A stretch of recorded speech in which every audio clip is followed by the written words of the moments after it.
Hi there, I'm Edward Khalstian, founder of Egg Capital, where we look for market-beating stocks for the long run. If you've been following my tech series, you know the drill. And if you're new here, welcome to the club. Today, we're going to break down Amazon stock to form an opinion on whether it is undervalued, fair valued, or overvalued. We look for high returns on capital, strong growth, healthy financials, an undervaluation, and a sustainable moat. Amazon, where you can buy anything, from a book to a ticket to space. Amazon Web Services, also known as AWS, is the cloud service that keeps your apps running. Need entertainment?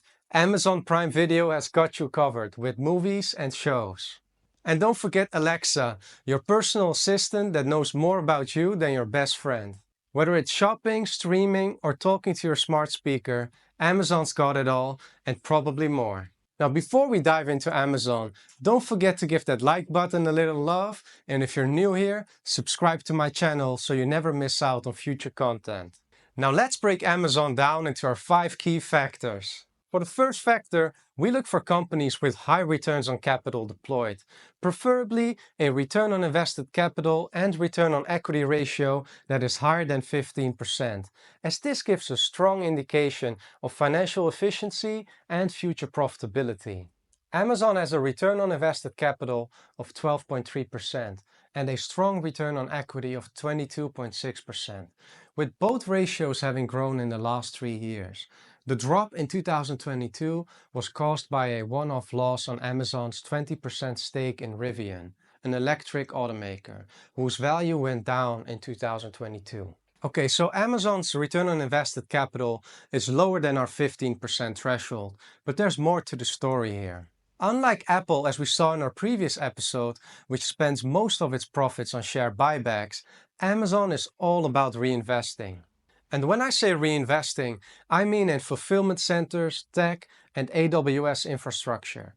This heavy spending means Amazon's operational profits look pretty low compared to its peers. Why? Because high capital expenditures lead to depreciation of assets, which eats into profits. But despite all that, I still think Amazon's returns are solid. Once we factor in their reinvestment strategy, they actually meet our 15% threshold. So Amazon's relatively low return on invested capital ratio is just a part of their growth plan, not a red flag. Next to that, we look for companies that are able to grow earnings. Amazon's revenue grew at a compounded annual growth rate of 18.2% and 34.3% for earnings per share over the past 5 years, reaching $4.7 in earnings per share as of 30 September 2024, and estimated to be $5.4 at the end of 2024. Looking at net income compared to revenues for Amazon takes us right back to their reinvestment strategy. In recent years, Amazon's total depreciation and amortization expense was higher than net income. This is caused by how aggressively Amazon is reinvesting profits back into the business through capital expenditures. In fact, Amazon CFO Brian Olsavsky said they're on track to spend about $75 billion in 2024 alone. Roughly half of that goes to AWS infrastructure and the growing demands of generative AI. Plus, they're beefing up their fulfillment network to speed up deliveries and lower costs for customers. Now, if you look at Amazon's revenue breakdown, their traditional e-commerce segments such as online stores and physical stores are still growing, but at a slower pace, except for third-party sellers. The real rocket fuel is AWS, subscription services through Amazon Prime, and advertising services. The most significant growth lever in my view is AWS, which is the market leader in cloud computing, generating a total of $103 billion in revenue for Amazon. In the third quarter of 2024, the operating margin of AWS was 38%. Andy Jassy confidently remarked there are no signs of this trend slowing down for AWS because of the generative AI space.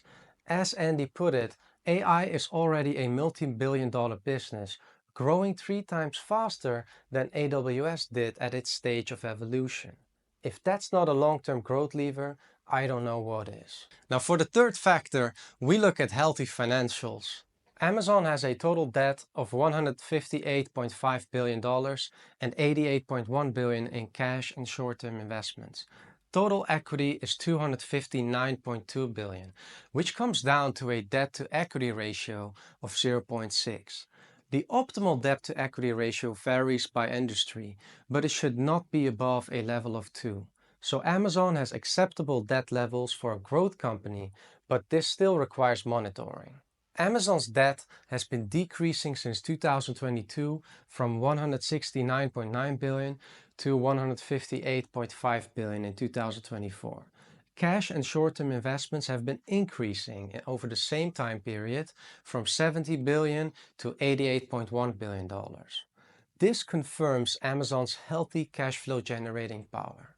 Now that we know Amazon's net income does not reflect their actual performance due to reinvestments, using the price-to-earnings ratio isn't really doing them justice. A better way to evaluate whether Amazon is performing well is by looking at their operating cash flow. This shows the real cash Amazon is making before they dive into all their capital spending. That's why we will use the price-to-operating cash flow ratio instead. Amazon's price-to-operating cash flow ratio is almost 22, which is in the lower range for Amazon based on historical valuations. When we compare Amazon's price-to-operating cash flow with its peers, it is valued lower than Microsoft and Alphabet, which compete with AWS in the cloud, but slightly higher than Walmart, which competes with Amazon in e-commerce. Now let's compare Amazon's growth in operating cash flows with the same peers to understand its valuation better. We see that the growth in operating cash flows for Amazon decreased from $66.1 billion in 2020 to $46.8 billion in 2022, only to skyrocket from $46.8 billion in 2022 to $112 billion in 2024. Amazon's 15.3% compounded annual growth rate on operating cash flows over the last 5 years is strong, but compared with a higher price to operating cash flow ratio of 22, not exactly a bargain. However, when we look at the impressive growth over the last 3 years, the picture changes completely, as Amazon's compounded annual growth rate is 65.3% over that period.